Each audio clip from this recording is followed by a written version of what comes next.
not helping them to watch out and keep from violating it, because either they all feel it is easy to do and who's going to catch them or who's going to prosecute them, or they're oblivious and arrogant to it. I'm not sure which it is. But let's say if you are a citizen and you have observed these kinds of violations, well, what can you do? Well, of course, to make a complaint, certainly if you go to district court, certainly if you go to IPAD, these kinds of things, they will cost you money. And most citizens either don't have the understanding of how to go about bringing up these violations to be able to be the watchdogs of their community, or two, they don't have the finances to be able to follow through on having somebody determine that a violation has occurred. And so while we have the law on the books, and while it is a good law, how can it be enforced? And is it very enforceable for the average citizen? And so those are some of the issues that certainly the Citizens Reporter sees.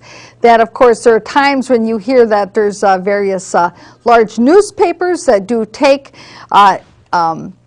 steps to either enforce the Data Practices Act or the open meeting law.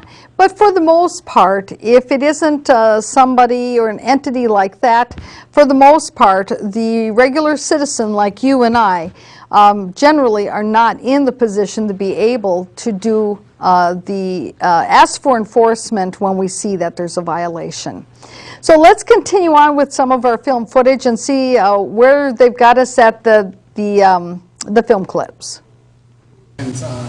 Made note of the sign code review, and I just want to point out that the council did refer the temporary advantage and window signage matters to the BEDC for their review, and staff is intending to bring that back at the council meeting on June 28th for further review. So I just wanted to round out to make sure that the council knew that it was being brought back at the next council meeting. Thank you. Any further business? Hearing none, I move to adjourn the meeting of the EDA. Okay, there. Now you saw Council Member Nephew indeed was acting as the chair of the EDA. So before we had a little bit of a glitch there, so you couldn't quite see and hear what the vote was, well, there you saw Mr. Nephew, Council Member Nephew, acting as the chair of the EDA. And of course, keep in mind that the one who proposed this was indeed Council Member Kathy Juniman. And there have been a number of citizens out there who are of the opinion that the mayor behind the scenes in Maplewood is actually Council Member Nephew and not Council Member Rossbach.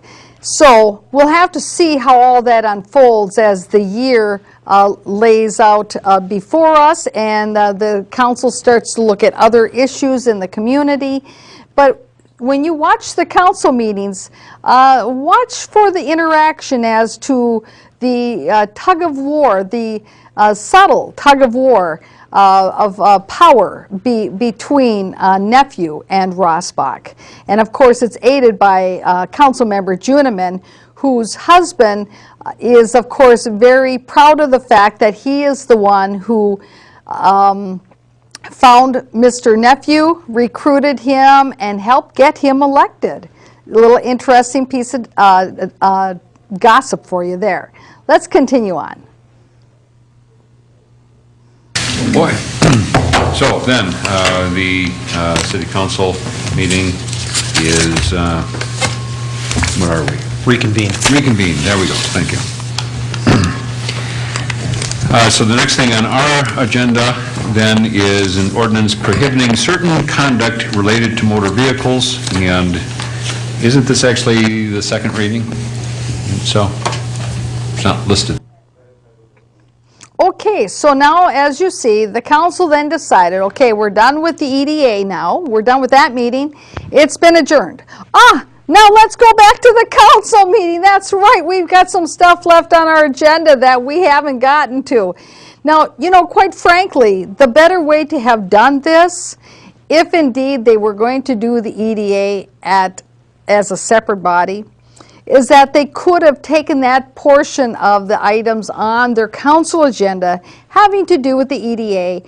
They could have tabled them to another day, 3 days in the future, posted it that night, and then, of course, then acted as the EDA 3 days in the future after it had been properly noticed, and that they could have easily taken those items out and tabled them and made them properly, put them properly on the agenda of the EDA. And that's really what they should have done, rather than this sloppy way of running a meeting. And why did the staff, the city manager, you know, controls the agenda in Maplewood, why did the city manager, they have 2 of them, why did either of the 2 city managers allow this to be this way on the agenda?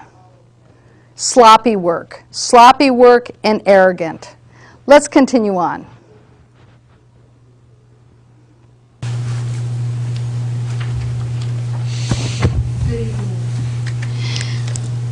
The reason Diana Longery, 1771 Burr Street.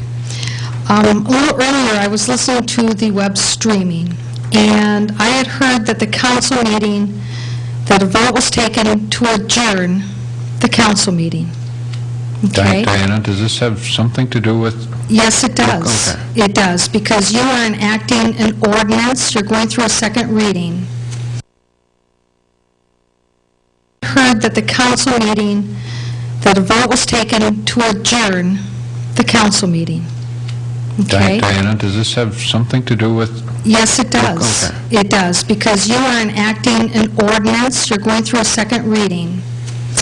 And I believe that if I recall how this works, is that if the meeting's been adjourned, that in order to start a council meeting up again, because it's not a continuation, because you adjourned it, then you would have to post the meeting 72 hours in advance. And also, I had just thought of it when I was thinking, sitting here, is that you convened a meeting of the EDA, which of course was not posted as a separate meeting.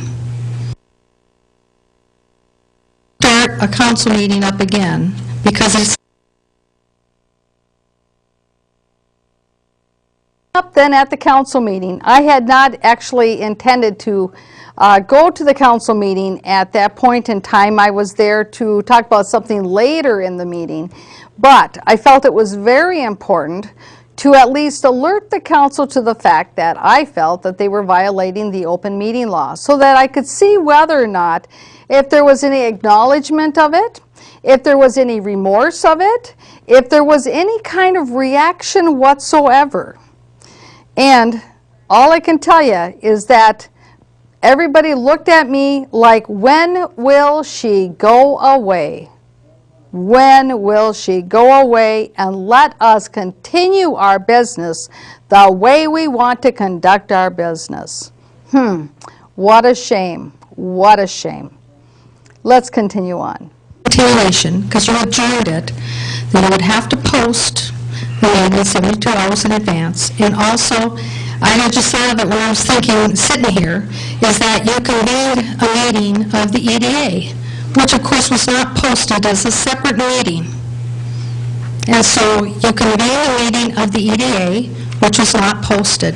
So I just wanted to bring that to your attention because you have other issues before you tonight that I know that you're going to continue with.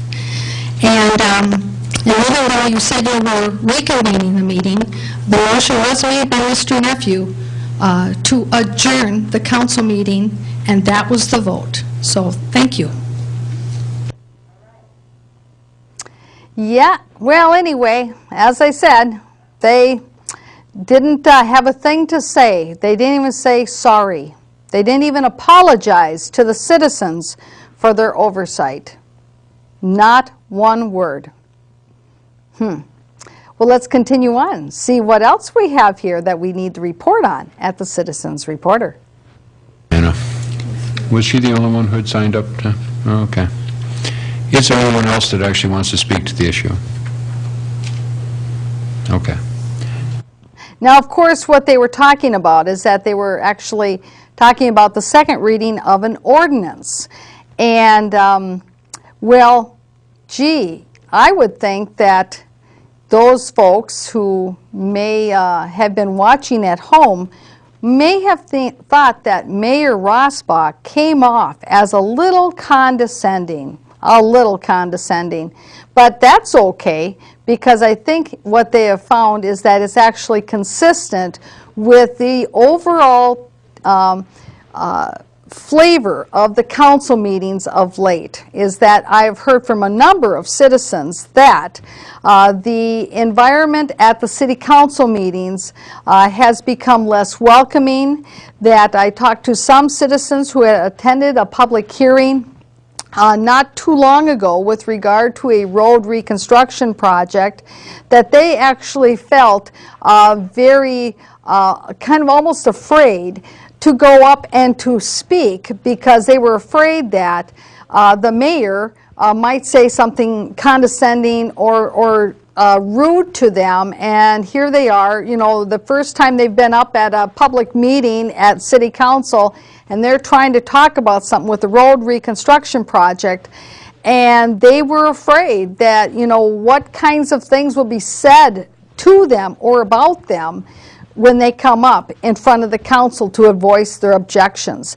And I think it's a sad day indeed when citizens feel that, you know, that maybe they would just as soon not get up and speak because it's emotionally stressful for them. It should never be emotionally stressful for a citizen to speak to their elected officials. Never, never. Let's continue on. Council, then what would you like to do? I will move second reading of the ordinance prohibiting certain conduct related to motor vehicles. Second. Okay.